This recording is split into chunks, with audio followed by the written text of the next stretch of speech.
ঝালকাঠির নলছিটিতে দুটি স্কুলের পাশে গড়ে উঠেছে অবৈধ ইটভাটা রিয়াজ ব্রিক্স।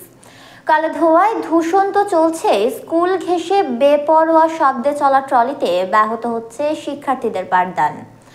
স্কুল কর্তৃপক্ষ বলছে ইটভাটার মালিক প্রভাবশালী হওয়ায় কিছুই করতে পারছেন না তারা। সাম্প্রতিক উপজেলা শিক্ষা কর্মকর্তার নিকট লিখিত অভিযোগ দিয়েও কোনো প্রতিকার মেলেনি। বরিশাল প্রতিনিধি এম.কে. কামরুল ইসলামের তথ্যচিত্রে নাহার নিশির ডেস্ক রিপোর্ট। স্কুলটির ধার ঘেঁষে ইটভাটা, এতে আগুন জ্বলে, ইট পড়ে মাটি খড়ি ইট বোঝাই করে ট্রলির পর ট্রলি আসে। ধুলো আর ধোঁয়ায় আচ্ছন্ন হয় পুরো এলাকা। এর মধ্যেই চলে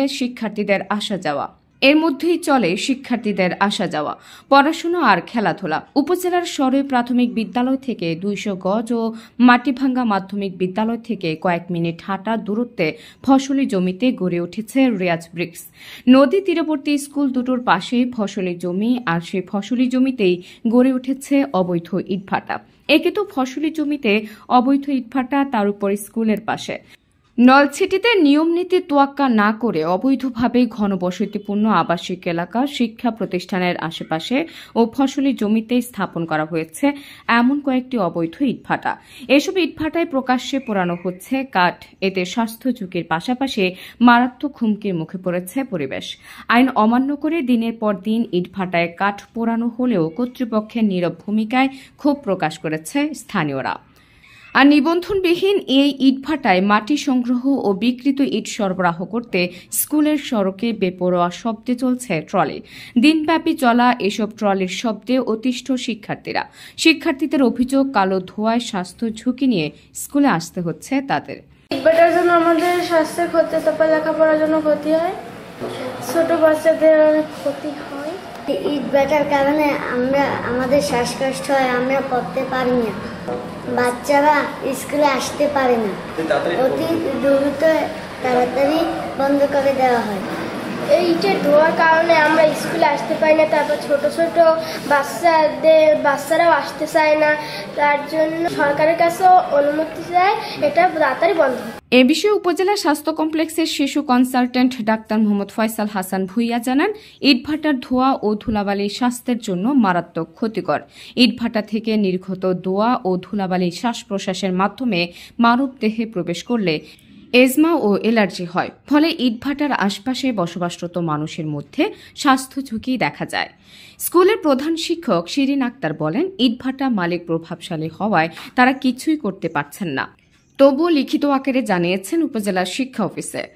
19 নং সরই সরকারি প্রাথমিক বিদ্যালয়, আমি ভারপ্রাপ্ত প্রধান শিক্ষক শিরিন সুলতানা। হ্যাঁ, এটি ভাটার জন্য তো আমাদের অবশ্যই ক্ষতি হয়, যেহেতু একদমই কাছে আমাদের সামনেই বাচ্চাদের সমস্যা, এবং যখন ওটা পড়ে তখন তো যে ধোঁয়াটা হয়, যেমন আমাদের স্কুলটা খোলা একদম, মানে সাইক্লোন সেন্টার, যেহেতু তখন শ্রেণীকক্ষে পাঠদানের সমস্যা হয়, অসুস্থতা অবশ্যই, যেহেতু এটা তো স্বাস্থ্যের জন্য ক্ষতিকরই, আমাদের ক্ষতিকর, বাচ্চাদের ক্ষতিকর। সরজমিনে গেলে দেখা মিলে আইন কানুনের তোয়াক্কা না করে শিক্ষা প্রতিষ্ঠানের পাশে ও ঘনবসতি এলাকায় অবাধে কাঠ পুড়িয়ে ইট তৈরি করা হচ্ছে। পরিবেশ বান্ধব কয়লার বিপরীতে কাঠ পোড়ানো হচ্ছে। অবৈধভাবে আশপাশের ফসলি জমি ও নদীর চর কেটে মাটি দিয়ে তৈরি করা হচ্ছে ইট প্রস্তুত ও ভাটা স্থাপন আইন 2019 অনুযায়ী শিক্ষা প্রতিষ্ঠানের 1 কিলোমিটারের মধ্যে ইট ভাটা স্থাপন করা যাবে না। এমন আইন থাকলেও সেটা না মেনে ইটভাটা চালাচ্ছে প্রভাবশালী ভাটা মালিক। স্কুল ঘেঁষে স্থাপন করেছেন রিয়াজ ব্রিক্স নামে এই প্রতিষ্ঠানটি। তবে উপজেলা নির্বাহী অফিসার বলেছেন, স্কুল সংলগ্ন ইটভাটা বিষয়ে তিনি কিছুই জানেন না। বসত বাড়ি ও স্কুলের পাশে ইটভাটা স্থাপনের আইনগত বাধ্যবাধকতা রয়েছে। এছাড়া পরিবেশ অধিদপ্তরের ছাড়পত্র ও লাইসেন্সবিহীন ইটভাটা স্থাপনের কোনো সুযোগ নেই। সরজমিনে পরিদর্শন এমন অভিযোগের সত্যতা পেলে বিধি মোতাবেক দ্রুত আইনগত ব্যবস্থা নেওয়ার কথাও জানান তিনি। তাড়াহুড়া থাকলে ইটভাটা বা এই ধরনের শিল্প প্রতিষ্ঠান, বিশেষ করে যেগুলোতে অত্যাধিক ধোঁয়া তৈরি হয়, শব্দ তৈরি হয়, সে সকল শিল্প প্রতিষ্ঠান, শিক্ষা প্রতিষ্ঠান এবং যে সকল স্থানে শিশুরা বসবাস করে, অর্থাৎ বসত বাড়ি থেকে অবশ্যই দূরে রাখতে হবে। অন্যথায় মূলত সবচেয়ে বেশি ঝুঁকিতে থাকে শিশুদের ফুসফুসের স্বাস্থ্য। এই নিয়মিত এরকম বিষাক্ত বাতাস বা ধোঁয়া ফুসফুসের মধ্যে যদি প্রবেশ করে থাকে, এই ছোট বয়সী শিশুদের ফুসফুসে মারাত্মক অসুখ বিসুখ হতে পারে, যেমন কেমিক্যাল নিউমোনাইটিস হতে পারে। দীর্ঘ সময় যদি এরকম আবহাওয়ার মধ্যে কেউ থাকে, শিশুসহ অন্যান্য যে কোনো সকলের মানুষ ক্যান্সারের মতো জটিল ব্যাধিতেও আক্রান্ত হতে পারে। আরেকটি বিষয় হচ্ছে যে প্রচুর ধুলাবালি তৈরি হয়, সেই ধুলাবালির কারণে চর্মরোগ সহ অন্যান্য স্বাস্থ্য ঝুঁকি, অ্যালার্জি, হাঁপানি ইত্যাদি বেড়ে যেতে পারে।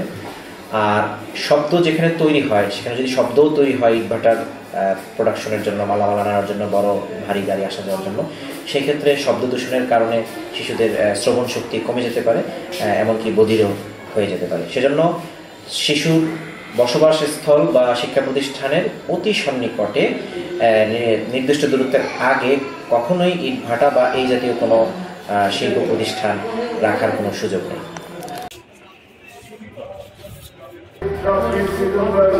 ধন্যবাদ। আসলে অবৈধ যে ইটভাটাগুলো রয়েছে, আপনার পরিবেশ অধিদপ্তরের ছাড়পত্র কিংবা যথাযথ লাইসেন্স ছাড়া কোনো ধরনের ইটভাটা পরিচালনা করার সুযোগ নেই। হ্যাঁ, যদি এরকম থেকে থাকে এটার বিরুদ্ধে বিধি মোতাবেক আইনগত ব্যবস্থা গ্রহণ করা হবে। আমরা বিধি মোতাবেক ব্যবস্থা নেব, অতি দ্রুত ব্যবস্থা নেওয়া হবে।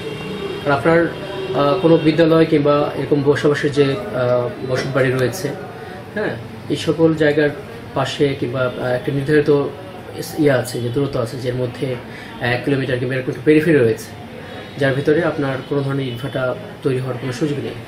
যদি এরকম হয়ে থাকে আমরা সরেজমিন পরিদর্শনপূর্বক। এই বিষয়ে ইটভাটা মালিক কথা বলতে রাজি হননি, তবে নাম প্রকাশে অনিচ্ছুক অপর এক ভাটা মালিক জানান, লাইসেন্সবিহীন ইটভাটাগুলো ম্যানেজ করেই চালানো হয়। প্রত্যেক ভাটা থেকে একটি মোটা অঙ্কের অর্থের লেনদেন হয়, এতে নির্বিঘ্নে চলে অবৈধ ইটভাটা। নাহার নিশি, সিএন বাংলা, ডেস্ক রিপোর্ট।